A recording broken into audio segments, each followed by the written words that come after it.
How can we define a drift velocity? तो drift velocity क्या होगा?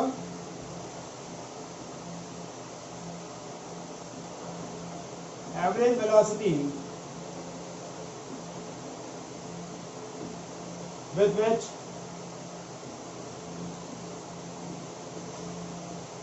free electrons are drifted from one end to another end of conductor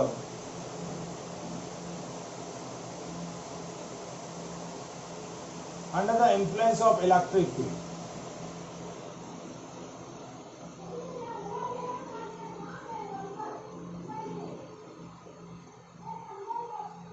The average velocity acquired by the electron, average velocity with which the free electrons are drifted from one end to another end of conductor under the influence of electric field.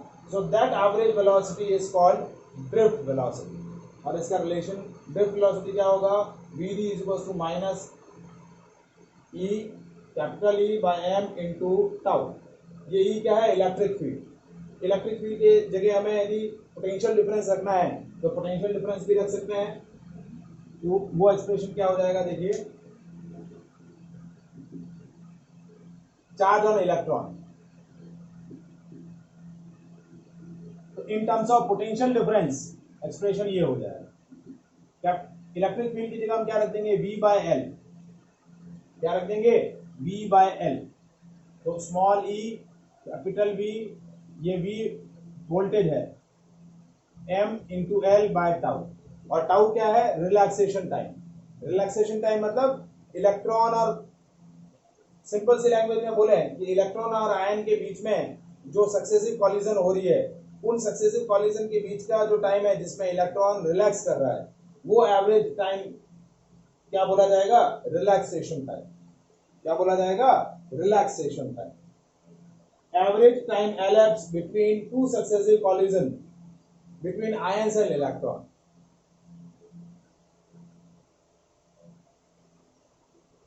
दोनों term समझ में आई?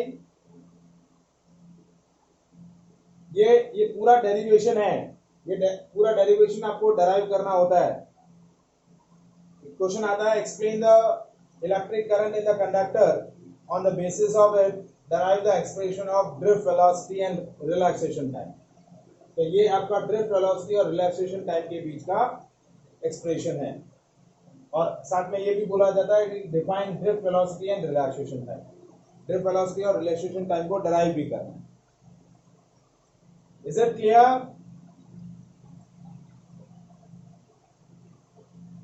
Is any doubt? Now next derivation है, वो भी important derivation है, छोटा derivation है. ये क्वेश्चन 3 मार्कर के अंदर आता है, बहुत बार ये क्वेश्चन पूछा है. अब जो मैं डिस्कस कर रहा हूं, relation between electric current and drift velocity, ये क्वेश्चन भी आपका 2 मार्कर के अंदर एज अ डेरिवेशन पूछा जाता है. तो देखिए क्या है, relation between electric current and drift velocity.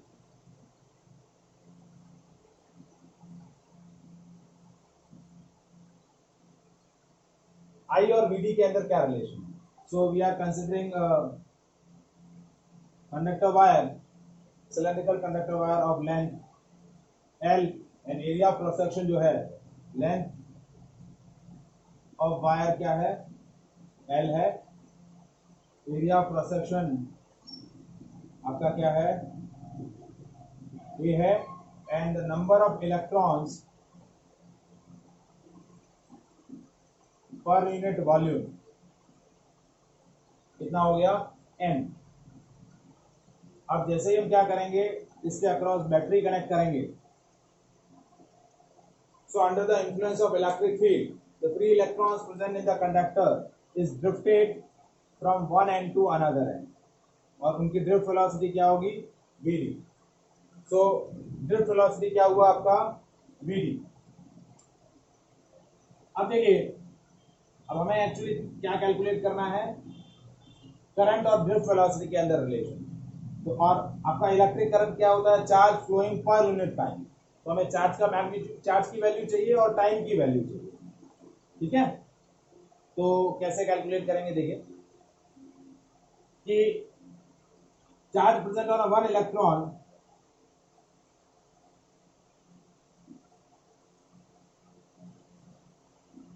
आपका क्या है E, and number of electron, total number of electron present in conductor. कैसे कैलकुलेट करेंगे, देखिए number of electron per unit volume है n और टोटल वॉल्यूम है कंडक्टर का A इंटू एल। तो मैंने क्या किया, how to calculate the number of electron present in the conductor, n number of electron per unit volume into volume. तो ये आ जाएगा number of electron present in the conductor, NaL। क्या आ गया, NaL। अब एक इलेक्ट्रॉन का चार्ज है E, तो total charge of conductor that is capital Q, और उसकी वैल्यू हो जाएगी NaLe। क्या हो जाएगी, NaL और E, क्योंकि ये NaL है number of electrons present in the conductor और एक इलेक्ट्रॉन का चार्ज है E, तो टोटल चार्ज हो जाएगा NaLe। आया समझ में यहां तक,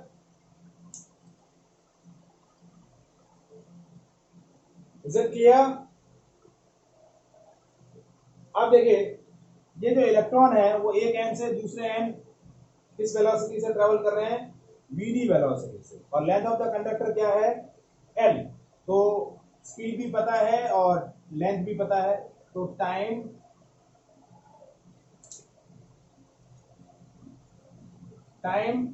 taken by electron to travel from one end to another end of conductor, that time is t, और टाइम क्या होगा, distance upon speed. Time is distance upon speed, ये एक्सप्रेशन नंबर 1, ये एक्सप्रेशन नंबर 2। अब हमारे को रिलेशन डिराइव करना है करंट का। तो करंट होता है I is equal to Q by T. I की वैल्यू, Q की वैल्यू है NaLe और टाइम की वैल्यू है L by V D. L से L कैंसिल, तो I इज इक्वल टू NaE/वी D. So that is a relation in drift velocity and electric current. N है number of electron per unit volume, A है area of cross section, E है charge of electron and Vd है drift velocity. Is it clear. तो ये relation आपका question में, question इस base पर न्यूमेरिकल भी बनते हैं, क्वेश्चन भी बनते हैं, तो ये आपको ध्यान में रखना है। देखिए मैं इस पे बेसिक क्वेश्चन आपको डिस्कस कर रहा हूं।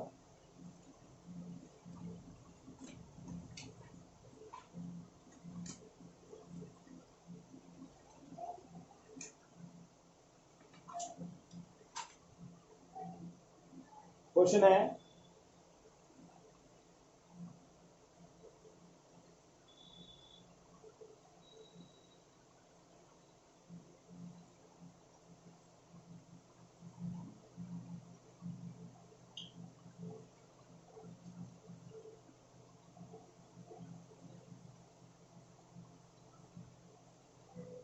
a 3 meter long copper wire carrying a current of 3 ampere, 3 meter long conductor wire is carrying a current of 3 ampere. How long does it take for electron to drift from one end to another end if the cross section of conductor wire is 2 into 10 to the power minus 6 meters square and the number of electron per unit volume is 8.5 into 10 to the power 28 पर metre cube. क्या question पूछ रहा है कि एक conductor wire है जिसकी length 3 metre दे रखी है और वो कंडक्टर वायर कितना करंट कंस्टिट्यूट कर रहा है, 3 ampere. Length of the wire है 3 metre, current constitute by the wire is 3 ampere. अब बोल रहा है कि how long does it take for a electron to drift from one end to another end, मतलब कितना टाइम लगेगा कंडक्टर में प्रेजेंट इलेक्ट्रॉन को एक एंड से दूसरे एंड जाने के लिए। यदि आपका एरिया ऑफ क्रॉस सेक्शन दे रखा है 2 × 10⁻⁻6 मीटर स्क्वायर और number of electron per unit volume आपको दे रखे हैं 8.5 × 10⁻28 पर मीटर क्यूब, m⁻⁻3। ये क्वेश्चन में दिया हुआ है। तो देखिए अब आपके पास करंट भी है, ए भी है, एल एन भी है, एल भी है, ड्रिफ्ट वेलोसिटी नहीं है और टाइम नहीं है। ये दोनों चीजें आपको कैलकुलेट करनी है। तो पहले हम जो रिलेशन अभी डेराइव किए हैं वो रिलेशन हम डेराइव कर रहे हैं। आई वो रिलेशन यूज कर रहे हैं, I is to N A E V D. तो वी डी की वैल्यू हो जाएगी आई अपॉन एन ए ई। अब ड्रिफ्ट वेलोसिटी कैलकुलेट होने के बाद टाइम चाहिएगा, तो टाइम क्या हो जाएगा, हमें क्वेश्चन में टाइम ही पूछा है, तो ड्रिफ्ट वेलोसिटी एक्स्ट्रा कैलकुलेट करने का मतलब नहीं है। तो टाइम क्या हो जाएगा, distance upon speed, L upon V D. तो एल वी डी की जगह रख दिया आई और एन ए ई, तो आपका टाइम हो जाएगा N A E L by V D, sorry by I. ये आपका टाइम का वैल्यू आ जाएगा। तो एन की वैल्यू आई देखिए 8.5 × 10⁻28, ए की वैल्यू है 2 × 10⁻⁻6, ई की वैल्यू है, प्लेस कर देते हैं 8.5 × 10⁻28 × 2 × 10⁻⁻6 × 1.6 × 10⁻⁻19, एल की वैल्यू है 3 और करंट की वैल्यू है 3। ठीक है, तो 3 से 3 कैंसिल हो गया, ये बचा 8.5, ठीक है, इंटू 2 × 1.6 और ये देखो -6 और -19 -25, तो इंटू 1000, क्योंकि -28 है, तो इसको सॉल्व करेंगे तो ये आपको टाइम मिल जाएगा। क्या मिल जाएगा, टाइम मिल जाएगा। ठीक है, ये आपका टोटल टाइम आ जाएगा सेकंड्स के अंदर। क्या आ जाएगा, टोटल टाइम आ जाएगा सेकंड्स के अंदर। आया समझ में लॉजिक?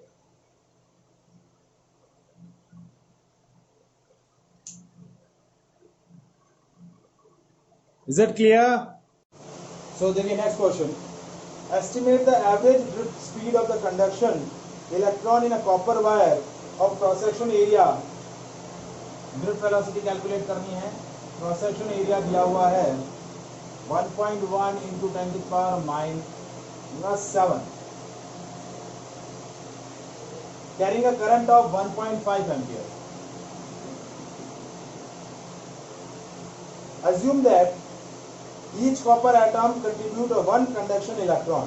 मतलब क्या बोल रहा है, each copper atom gives 1 electron. ये देखिए एक पॉइंट बहुत ही इंपॉर्टेंट है।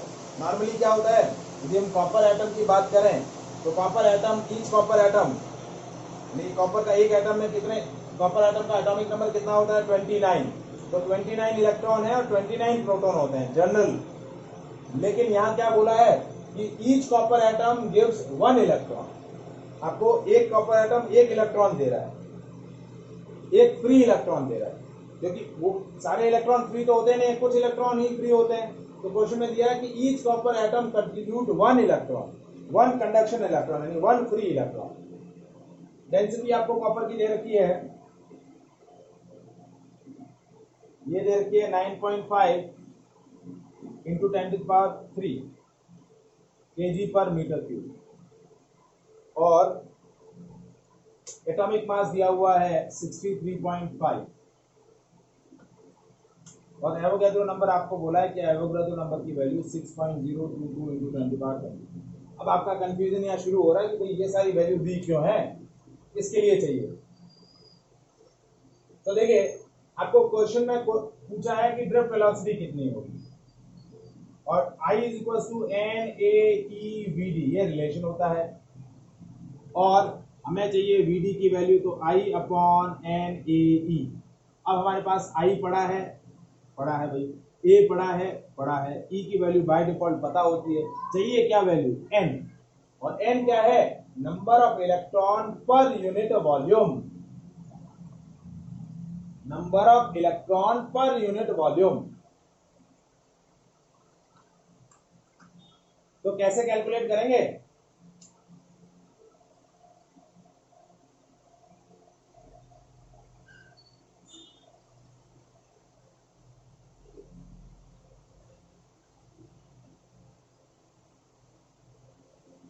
हाँ जी, ये N की वैल्यू कैसे आएगी, देखिए N क्या है, number of electron per unit volume. अब देखिए वॉल्यूम क्या होता है, mass divide by density, mass divide by density. Mass आपको ग्राम में दिया हुआ है, तो आपको density kilogram per metre cube में दी हुई, तो मास को आपको किलोग्राम में कन्वर्ट करना पड़ेगा, ठीक है। अब आपको क्या बोला कि each copper atom gives 1 electron, तो यदि आपके पास Na कॉपर एटम है, क्योंकि 63.5 ग्राम में आपके पास Na एटम्स होंगे, कितने एटम्स होंगे, Na एटम्स, तो आपके पास इलेक्ट्रॉन कितने हुए, Na इलेक्ट्रॉन्स, और वो इलेक्ट्रॉन आपको पर यूनिट वॉल्यूम में कैलकुलेट करने हैं, कितने इसमें कैलकुलेट करने हैं, पर यूनिट वॉल्यूम। तो देखिए कैसे कैलकुलेट होगा, number of electron per unit volume, तो हम पहले वॉल्यूम कैलकुलेट कर लेते हैं, volume of copper wire that is 60 mass per unit density, mass by density, तो मास आ गया 63.5 into 10 to power minus 3 kilogram में, और 9.5 इंटू 10 टू पावर 3 ये डेंसिटी, ये आपका वॉल्यूम आ गया किसमें, मीटर क्यूब में, 63.5 by 9.5 into 10 to power minus 6, ये मीटर क्यूब। अब आपको क्या बोला कि 63.5 ग्राम में Na कॉपर एटम होंगे, और एक कॉपर एटम आपको एक इलेक्ट्रॉन दे रहा है, तो आपके पास नंबर ऑफ इलेक्ट्रॉन कितने हो गए, 6.022 इंटू 10 टू पावर 23 इलेक्ट्रॉन्स हो गए। समझ में आया ये लॉजिक,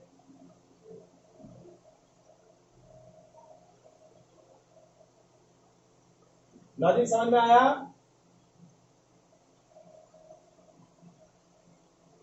देखिए आपके पास, आपको चाहिए number of electron, number of electron कितने होंगे, जितने कॉपर एटम होंगे, कॉपर एटम कितने हैं, Na कॉपर एटम, तो ये हो गया N, ये वैल्यू हो गई Na divided by volume 63.5 into 9.5 into 10 to power minus 6, ये आपकी वैल्यू हो जाएगी number of electron per unit volume. इसको सॉल्व करते हैं, देखिए N की वैल्यू आ गई 6.022 into 10 to power 23 into 9.5 divided by 63.5, और 10 टू पावर माइनस 6 ऊपर आ गया 10 टू पावर 6, तो N की वैल्यू हो गई 6.022 इंटू 100 ले लेते हैं, और 63.5 इंटू 9.5, और ये हो गया 10 टू पावर 21 और 6 27। हाँ ऋषभ, ये N वाला पार्ट सॉल्व करो तो,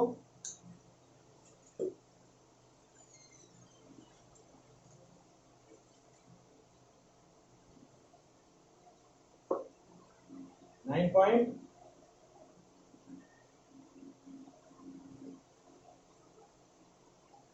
नाइन पॉइंट 08, मेरे को 90.8 लगना, मेरे को लग रहा है शायद तक,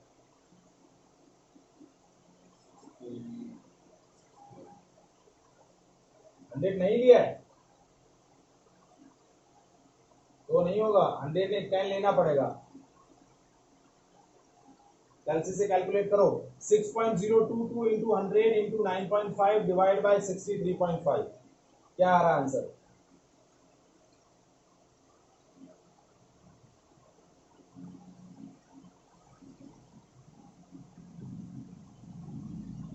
90 पॉइंट 90 पॉइंट 90 पॉइंट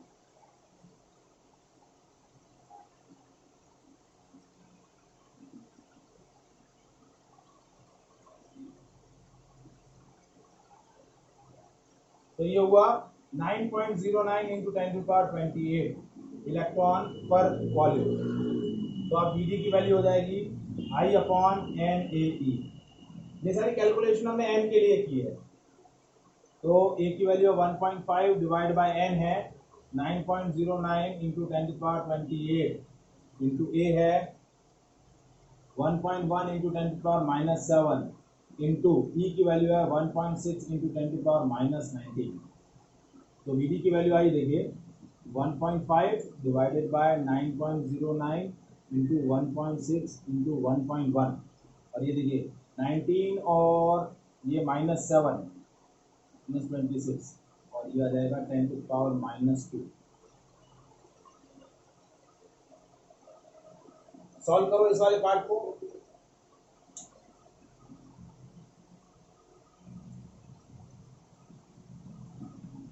ये वाला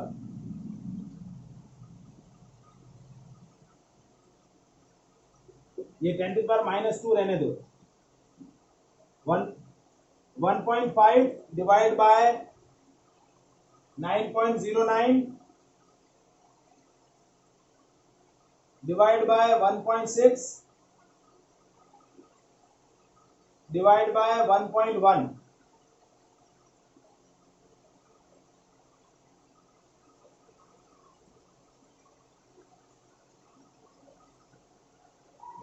कितना आया value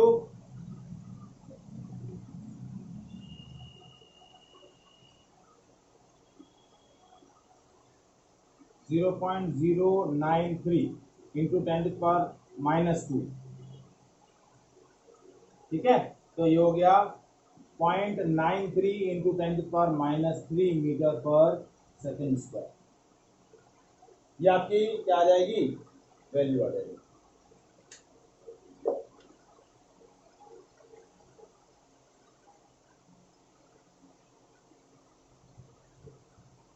0.93 into 10⁻⁻3 meter per second square. Is it clear?